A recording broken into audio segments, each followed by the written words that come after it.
Hello and welcome to the MUS136 Week 3 lecture video. In this short video, I'm going to go over the packet as well as the topics for this week. But before I do, I'm going to talk very briefly about harmonic dictation and how we're going to be approaching it this term from a scheduling standpoint. This is the first week that we're going to be doing harmonic dictation in this class, and we've put a fence around the possible harmonies you'll encounter. The only harmonies you'll find in your harmonic dictation are 1 chords, 4 chords, and 5 chords in root position and first inversion, so a total of just 6 possible harmonies. After this week, we're going to be introducing other diatonic harmonies to you at the rate of 1 per week. And in the weeks where we study one of these harmonies, a couple things are going to happen. Number one, we're going to be studying melodies that contain leaps within those harmonies, as well as we're going to be adding that harmony to the palette of possible harmonies that you'll encounter in your harmonic dictation.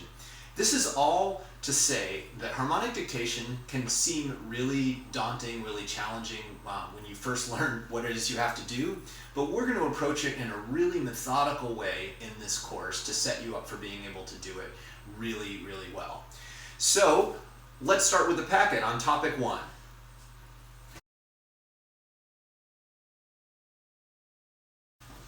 Packet topic 1, root position and first inversion triad identification. Up to this point, we have asked you to identify intervals drawn from diatonic scale degrees. We will now be adding root position and first inversion major and minor triads. This involves being able to distinguish between 4 chord voicings, all of which we have studied previously in this course. As you know, we've studied them previously in our Karpinski arpeggiation exercises, and we've also had melodies that feature leaps within these chords.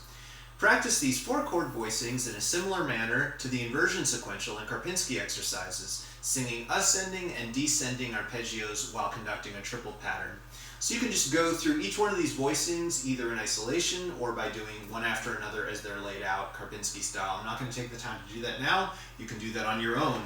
Aside from qualitatively identifying the sounds of each chord, by qualitative we mean you just know what the sound is, right? Like you hear a major chord, you know what the sound is. You hear a minor chord, you know what the sound is. But there's ways of confirming, if you were taking a dictation quiz and had this for identification, there's ways of confirming what it is you're hearing through quantitatively assessing that. There are a few quantitative strategies you can use. Once you're sure whether the quality is major or minor, pay attention to the scale degree of the lowest note. A tonic will always be in root position, meaning if the tonic is in the lowest voice, we know of course it's in root position, while the third scale degree will mean the triad is in first inversion. You can also use the intervals created by the outer voices as a guide in identification. A perfect fifth will always mean root position, while a sixth will always mean the triad is in first inversion.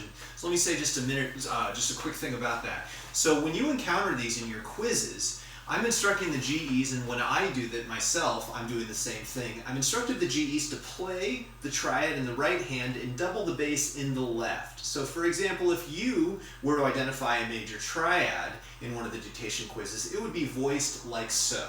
You can hear in the right hand I've got the triad, and then I've doubled the bass in the left hand. So you're going to be able to hear the lowest voice added to the upper voice, in this case, creates a perfect fifth. So we know it's in root position. And this will be really helpful when we hear first inversion. That will be the same thing. So if we have a first inversion major chord, the voicing you'll hear is with this in the bass. Okay, so again we have the triad in the right hand, and then the bass is doubled. So you're going to be able to hear the outer voices and go, oh wow, that's a minor sixth. Therefore, this must be a major triad in first inversion.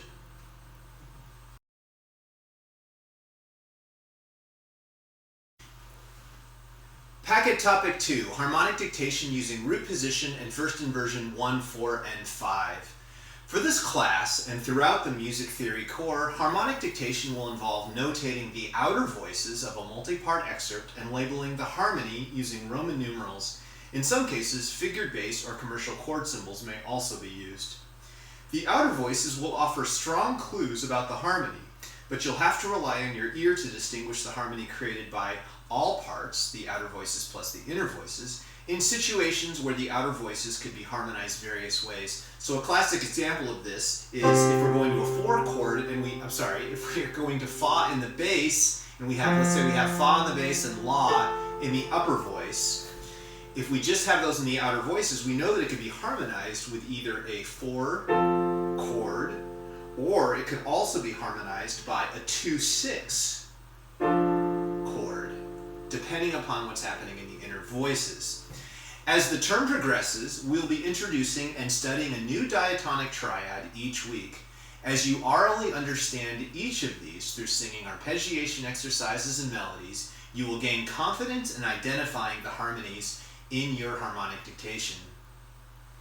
In our first week of harmonic dictation, we'll restrict the possible harmonic palette to only root position and first inversion tonic, subdominant, and dominant triads for a total of 6 chords: 1, 1/6, 4, 4/6, 5, and 5/6. And of course, they're minor mode analogs.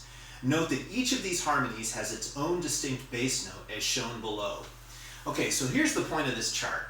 So this week, you're doing harmonic dictation with only these harmonies, and it just so happens that all of these harmonies have their own distinct bass notes. So you've already done 2-part dictation in week 1, and so if you do a 2-part dictation, you can actually figure out what the harmony is based on what the bass note is. So if do is in the bass, there's only one harmony it can be, and that's the tonic triad, whether it's major or minor. You're never going to have re in the bass and be asked to harmonize it. If you have mi or may in the bass, you know it's going to be a tonic chord in first inversion. If you have fa in the bass, there's only one harmony it can be. Let me stress that again. If fa's in the bass, there's only one harmony it can be, and that is a subdominant chord, either major or minor. If you have so in the bass, there's only one harmony it can be, and that is a dominant chord in root position. And keep in mind that for this class we don't have any minor 5s, so if so is in the bass, it's always going to be a dominant chord. If la or lay is in the bass, if the 6th scale degree is in the bass, we know it's a subdominant chord in first inversion. And if T is in the bass, we know it's a dominant chord in first inversion. There will be no T's in the bass in this class. Again, no minor 5s. While harmonic dictation can seem daunting at first, it is important to consider the fact that this course has already developed the skills necessary for you to accomplish it. Your ability to oralize these triads in inversion has been developed through practice of the inversion sequential, arpeggiation exercises, and melodies that contain skips in these harmonies. We have also dictated 2-part music as well as bass lines and multi-part music, and have identified harmony changes in our dictations. Therefore, the only new activity this week will be identifying and labeling the harmony you hear in the inner voices. And if you use the chart above, you will identify these harmonies correctly. Practice the Karpinski 38 exercises on the reverse. They contain standard progressions using these chords, which you encounter in your harmonic dictations this week. Check out the GE's awesome Singing Lab videos in the Singing Lab discussion of Canvas, where you will be practicing these along with the GEs.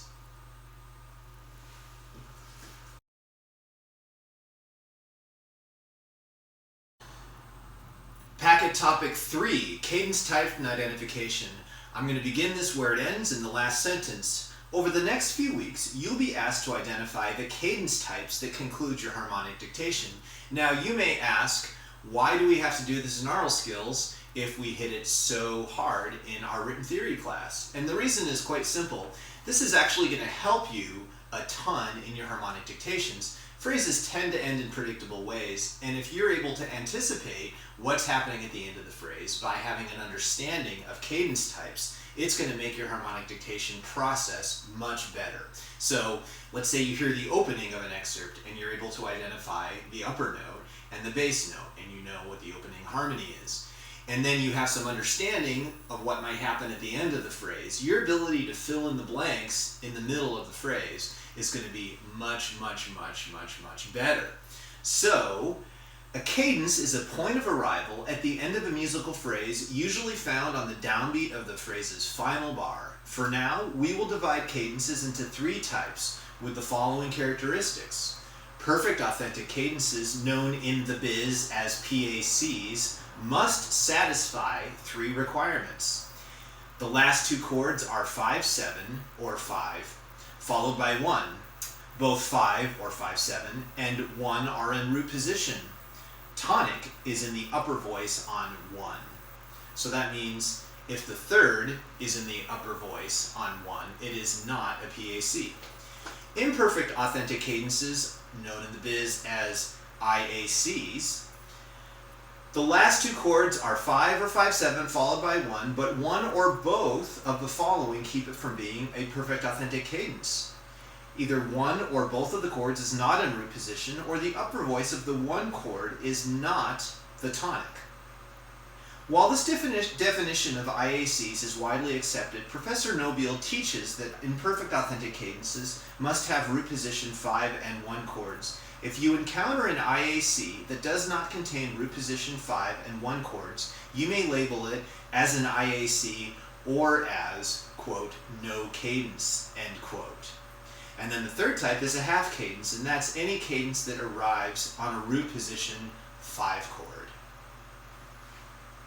Packet topic 4, distinguishing between a part and a voice, voice leading reductions. Shout out to our GE JP, who has volunteered to take on this topic in the Singing Lab video for this week.